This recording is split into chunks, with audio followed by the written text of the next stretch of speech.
Hi, I'm Janna Outlaw, the head of the lower school. I hope you all are having a wonderful holiday season. And today I'm going to read The Polar Express, which is one of my personal favorites, and a book that I still read to my own children who are 18 and 21 on Christmas Eve. The Polar Express. And this book is written by Chris Van Allsburg, and he also has illustrated it.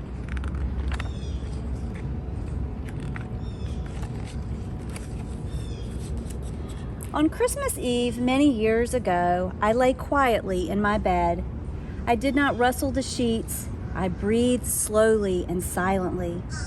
I was listening for a sound a friend had told me I'd never hear. The ringing bells of Santa's sleigh. There is no Santa, my friend had insisted, but I knew he was wrong.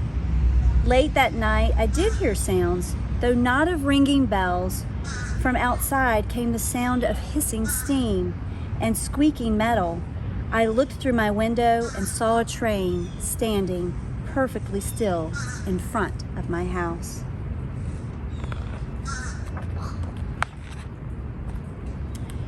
It was wrapped in an apron of steam. Snowflakes fell lightly around it. A conductor stood at the open door of one of the cars. He took a large pocket watch from his vest, then looked up at my window. I put on my slippers and robe, and I tiptoed downstairs and out the door. "All aboard," the conductor called out. I ran up to him. "Well," he said, "are you coming?" "Where?" I asked. "Why, to the North Pole, of course," was his answer. "This is the Polar Express." I took his outstretched hand and he pulled me aboard.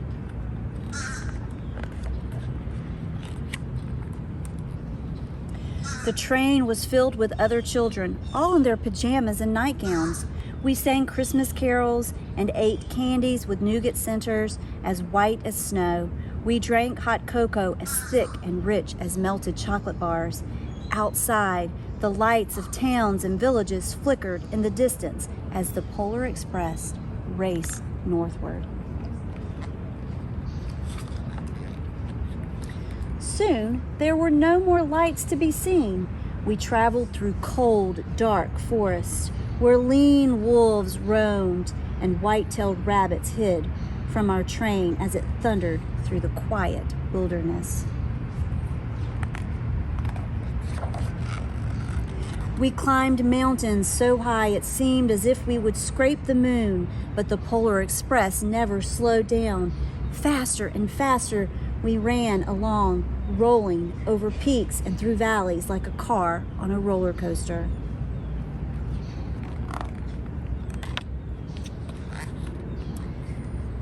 The mountains turned into hills, the hills to snow-covered plains. We crossed a barren desert of ice. The great polar ice cap.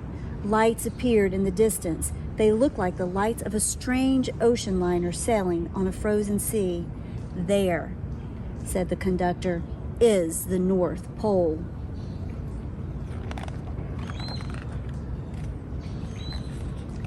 The North Pole. It was a huge city standing alone at the top of the world, filled with factories where every Christmas toy was made. At first, we saw no elves. "They are gathering at the center of the city," the conductor told us. "That is where Santa will give the first gift of Christmas." "Who receives the first gift?" we all asked. The conductor answered, "He will choose one of you."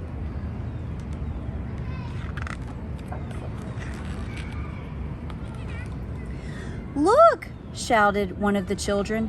"The elves!" Outside, we saw hundreds of elves. As our train drew closer to the center of the North Pole, we slowed to a crawl. So crowded were the streets with Santa's helpers. When the Polar Express could go no further, we stopped and the conductor let us outside. We passed through the crowd to the edge of a large open circle. In front of us stood Santa's sleigh. The reindeer were excited. They pranced and paced, ringing the silver sleigh bells that hung from their harnesses. It was a magical sound, like nothing I'd ever heard. Across the circle, the elves moved apart and Santa Claus appeared. The elves cheered wildly. He marched over to us and pointing to me, said, "Let's have this fellow here." He jumped into his sleigh. The conductor handed me up. I sat on Santa's knee and he asked, "Now, what would you like for Christmas?" I knew I could have any gift I could imagine, but the thing I wanted most was not inside Santa's giant bag. What I wanted more than anything was one silver bell from Santa's sleigh. When I asked Santa, he smiled. Then he gave me a hug and told an elf to cut a bell from the reindeer's harness. The elf tossed it up to Santa. He stood holding the bell high above him and called out, "The first gift of Christmas."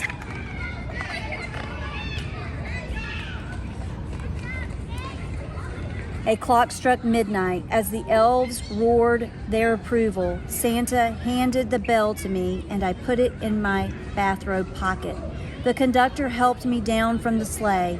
Santa shouted out the reindeer's names and cracked his whip. His team charged forward and climbed into the air. Santa circled once above us, then disappeared in the cold, dark, polar sky. As soon as we were back inside the Polar Express, the other children asked to see the bell. I reached into my pocket, but the only thing I felt was a hole. I had lost the silver bell from Santa's sleigh. "Let's hurry outside and look for it," one of the children said, but the train gave a sudden lurch and started moving. We were on our way home. It broke my heart to lose the bell. When the train reached my house, I sadly left the other children. I stood at my doorway and waved goodbye. The conductor said something from the moving train, but I couldn't hear him. "What?" I yelled out. He cupped his hands around his mouth. "Merry Christmas!" he shouted. The Polar Express let out a loud blast from its whistle and sped away. On Christmas morning, my little sister Sarah and I opened our presents. When it looked as if everything had been unwrapped, Sarah found one last small box behind the tree. It had my name on it. Inside was the silver bell. There was a note. "Found this on the seat of my sleigh. Fix that hole in your pocket. Signed, Mr. C." I shook the bell. It made the most beautiful sound my sister and I had ever heard. But my mother said, "Oh, that's too bad." "Yes," said my father, "it's broken." When I had shaken the bell, my parents had not heard the sound. At one time, most of my friends could hear the bell, but as years passed, it fell silent for all of them. When even Sarah found one Christmas that she could no longer hear its sweet sound. Though I've grown old, the bell still rings for me as it does for all who truly believe. Have a wonderful holiday season.